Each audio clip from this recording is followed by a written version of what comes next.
kunci anda sukses dunia akhirat, percayalah takdir. Dan semua takdir itu baik, tapi kita belum tahu rahasianya. Saya di Indonesia, itu yang saya ambil pelajaran. Kita orang Indonesia selalu harus dunia. Tidak ada akhirat sendiri.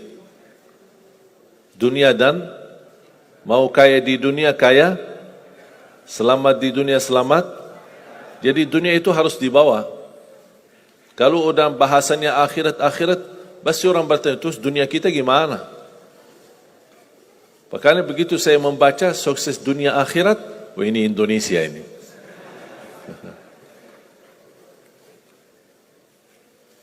Bahkan hampir setiap ibadah kita pasti yang dikejar dunia. Saya sudah dakwah sebelum di Indonesia, di mana-mana, tapi baru pertama kali pas saya di Indonesia diminta amalan, gimana supaya dapat amalan mudah kerja, dapat amalan mudah urusan, dapat amalan lancar rezeki, dapat amalan. Jadi ujung-ujungnya semua untuk urus dunia. Makanya saya buatkan satu buku, habis saya sudah fahami dan belajari karakter orang Indonesia. Orang Indonesia dah mau yang ribet-ribet, mau yang mudah, yang enak dan masuk surga. Betul? Makanya saya buatkan satu buku, 20 amalan mudah tapi pahalanya sangat menakjubkan. Mudah diingat, mudah dihafal, mudah diamalkan, tapi pahalanya sangat luar biasa.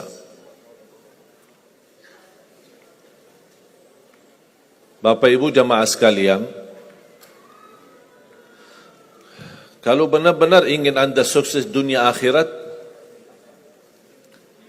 harus kita percaya sepenuhnya takdir. Kuncinya di situ. Percaya sepenuhnya takdir. Takdir itu menjadi salah satu rukun iman. Rukun iman ada berapa? 6. Rukun Islam? 5. Salat berapa waktu? 5 atau 4? Yakin 5. Soalnya benar dah salat subuh.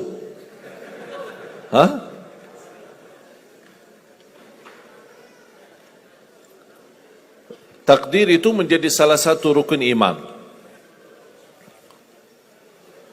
Tapi banyak di antara kita yang belum percaya sepenuhnya soal takdir.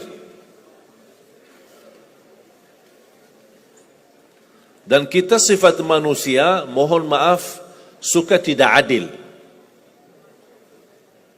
Contoh, kalau Allah berikan karunia, nikmat, pertama kita lupa bersyukur. Yang kedua, kita tidak pernah berkata sama Allah, ya Allah kenapa aku dapat nikmat ini? Tapi sebaliknya, kalau kita diuji oleh Allah, kita kurang sabar, dan kita bertanya sama Allah, ya Allah kenapa saya diuji? Faham enggak? Kalau kita dapat nikmat, ada enggak orang-orang yang lulus misal ujian, dia berkata, ya Allah kenapa saya lulus ujian? Tak pernah. Tapi kalau dia tidak lulus, dia bilang apa? Ya Allah kenapa saya tidak lulus? Ketika ditimpa musibah, dia selalu merasa nyesal atau merasa sakit hati, tersinggung. Berkata sama Allah, kenapa saya diuji? Padahal saya orang baik. Saya jaga salat, saya berusaha mendekat sama Allah.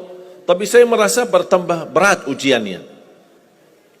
Tapi sebaliknya, ketika diberikan nikmat, dia tidak pernah menyebutkan, ya Allah kenapa saya mendapatkan nikmat ini? Kayaknya si fulan lebih fantas mendapatkan nikmat. Itu tanda manusia tidak adil. Tidak bersikap adil. Makanya subhanallah, semakin anda mantap imannya terhadap takdir, semakin hidupmu jadi nikmat. Saya kasih contoh.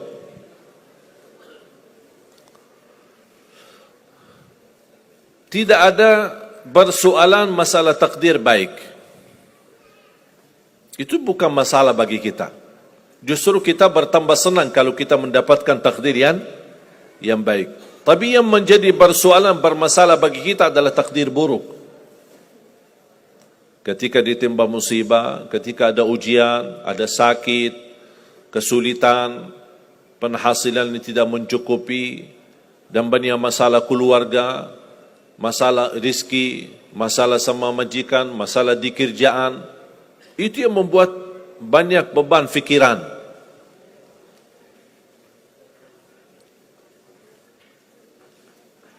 Tapi kita harus tahu, sebenarnya walaupun takdir itu ada baik, ada buruk,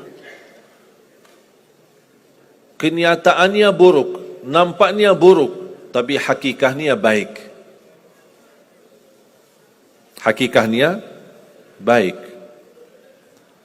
Tapi kapan kita bisa tahu takdir yang buruk ini bisa menjadi baik bagi kita? Belum tentu sesaat terjadi ujian itu. Bisa jadi belakangan, bahkan bisa menjadi sekian lama baru kita tahu dan sadar ternyata takdir itu baik bagi kita.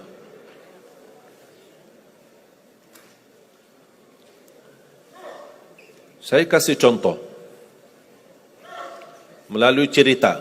Saya buatkan satu cerita, ingin memberikan pesan kepada orang muslim, orang beriman, betapa besar karunia Allah dan pertolongan Allah melalui takdir.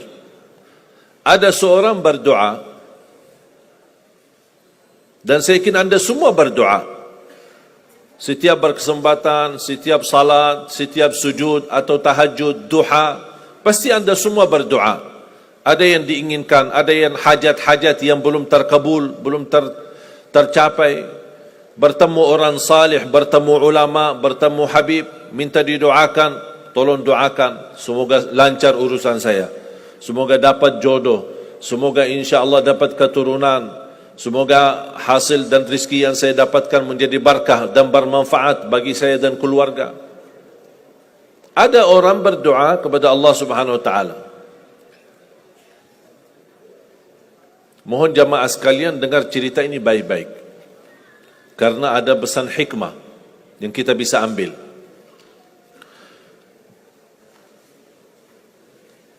Orang ini berdoa tapi tidak melebihi selain doa meminta jodoh yang salihah, yang cantik, yang kaya.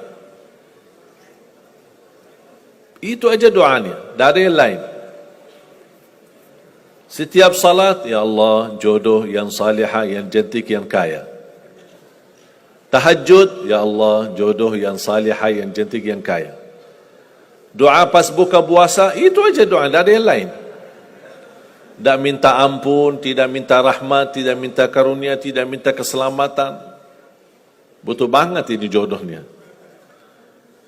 Dapat rezeki sedikit, dapat kemudahan berangkat haji. Selama dia berhaji, selama dia tawaf 7 kali, itu aja doanya. Ya Allah, jodoh yang salihah, yang cantik, yang kaya. Safa Marwah sa'i, ya Allah, jodoh yang salihah, yang cantik, yang kaya. Tak ada yang lain. Ketika satu malam dia sudah di tengah air, berjalan malam hari santai-santai di kampung sambil membayangkan jodohnya, menghayal bagaimana cantiknya. Pas di dalam perjalanan dikejar anjing. Dia lari, dan justru anjing semakin lari semakin dikejar. Makanya kalau ketemu anjing jangan lari. Akhirnya anjing berhasil gigit kakinya, berdarah. Datang mobil ambulan, dibawa ke rumah sakit. Di dalam mobil ambulan dia merasa menghadapi ujian dan dia berkata, ya Allah, selama ini saya berdoa minta jodoh yang salihah, yang cantik, yang kaya, masa dikirimkan anjing? Dia belum tahu ada apa. Dan ini yang sering kita lakukan, terlalu cepat respon dan berkata yang tidak baik ketika kita diuji oleh Allah, sedangkan kita belum tahu apa yang akan terjadi sesudah itu. Ambulan dibawa ke rumah sakit dan subhanallah dirawat di rumah sakit seorang dokter yang cantik, yang salihah, yang kaya, jadi jodohnya. Ada hikmah enggak digigit anjing? Buruk enggak kejadian itu? Buruk, digigit anjing pasti buruk. Tapi ternyata di dalam keburukan Allah menyediakan sesuatu kebahagiaan, sesuatu kebaikan, tapi kita belum tahu. Ternyata Allah sudah kabulkan doanya. Allah sudah kabul. Cuman kadang-kadang proses menabulkan doa itu ada di antara doa kita yang memang prosesnya lewat takdir buruk. Allah sudah kabul. Kata Allah, aku sudah kasih. Tapi tunggu. Seperti ini orang, doanya terus, ya Allah, jodoh yang salih, yang cantik, yang kaya. Jodoh yang salih, yang cantik, yang kaya. Allah sudah kabulkan doanya, tapi jodohnya ada di rumah sakit. Berarti harus sakit dulu. Gimana cara sakit dulu? Allah punya bermacam cara, berbagai macam cara. Bisa sakit, tiba-tiba sakit, bisa apa saja alasannya. Di antaranya tentara Allah yang ada di bumi, semua yang bernyawa makhluk Allah, patuh dan taat kepada Allah Subhanahu wa taala. Di antaranya anjing. Allah perintahkan gigit si fulan biar ketemu jodohnya di rumah sakit. Jalanin tugas. Memang kita menyesal ketika terjadi kecelakaan, tapi kita tidak tahu apa hikmah di belakang kecelakaan itu. Dan sering saya bilang sama jamaah, mudah-mudahan Allah kabulkan semua hajat-hajatmu. Walaupun digigit, mau enggak digigit anjing dulu?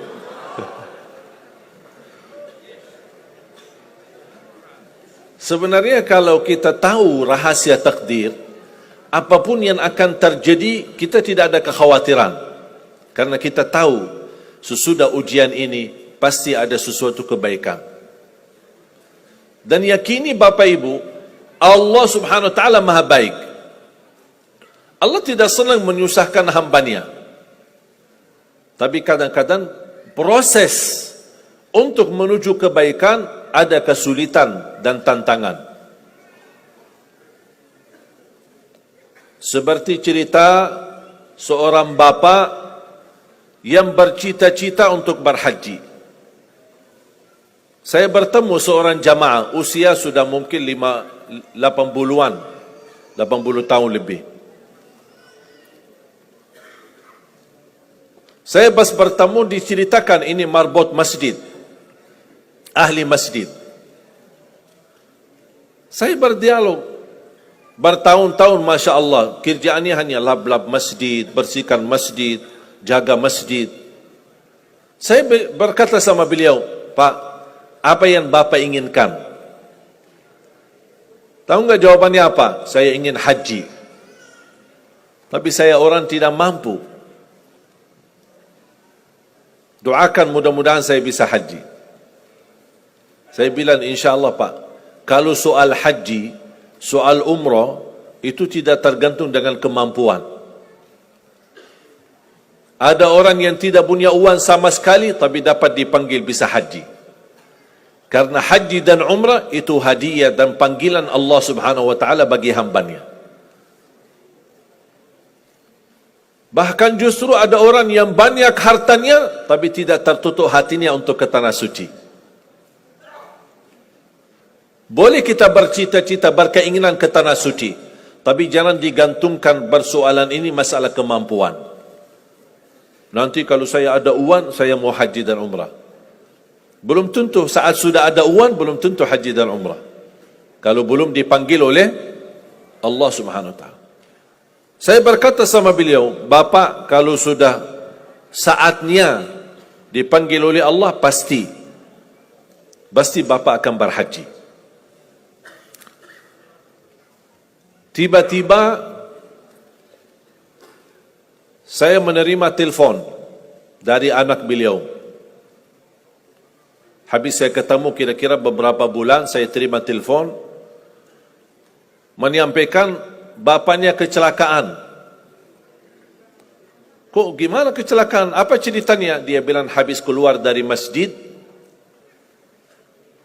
pulang malam hari, nampaknya ada mobil, pas ayahnya lagi seberang jalan, ada mobil tidak memperhatikan, kemudian tabrak. Alhamdulillah tidak terlalu parah, cuman perlu dirawat di rumah sakit sedikit, sebentar. Saya ke sana, pergi. Rumah sakitnya di mana? Dikasih tahu alamatnya. Saya datang kunjung silaturahim. Pas beliau bertemu dengan saya, nangis dan pingin peluk saya. Dan terus saya tanya gimana? Kata beliau, ada cerita yang istimewa terjadi sama saya. Ternyata orang yang menabrak beliau, orang yang kaya.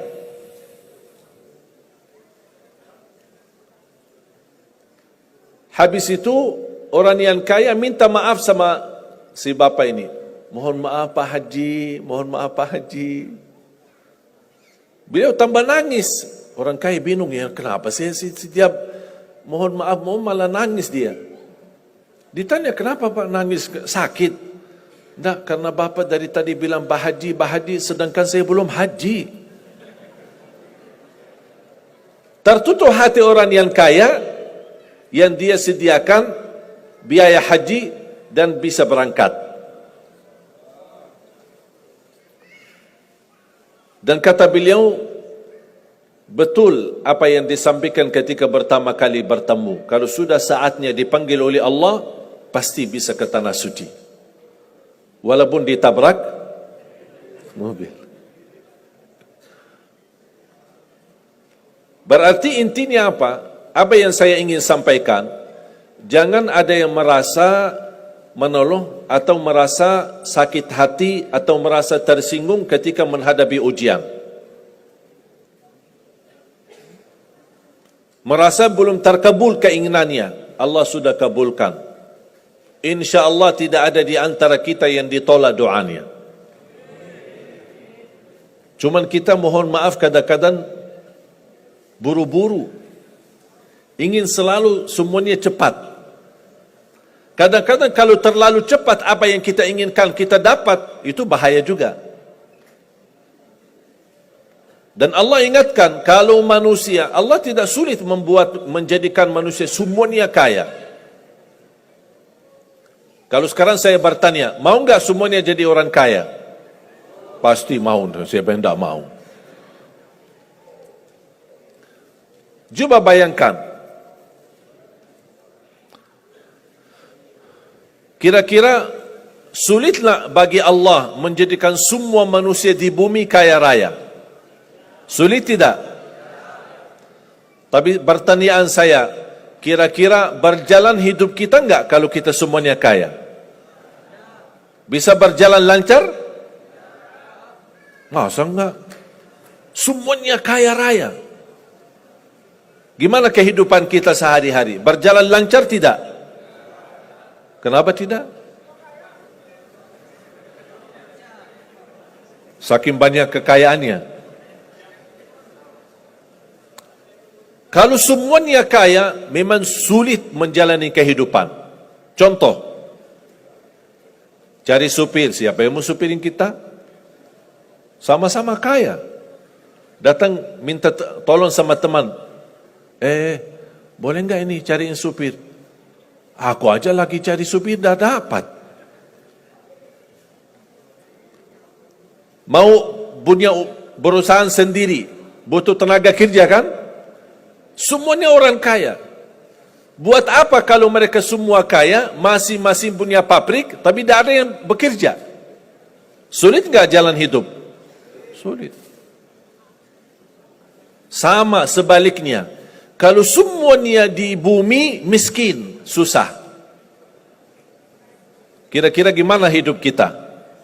Ya susah juga. Tidak bisa lancar hidup di dunia. Setiap ada orang datang minta tolong, Pak, apalagi saya Pak? Saya aja susah.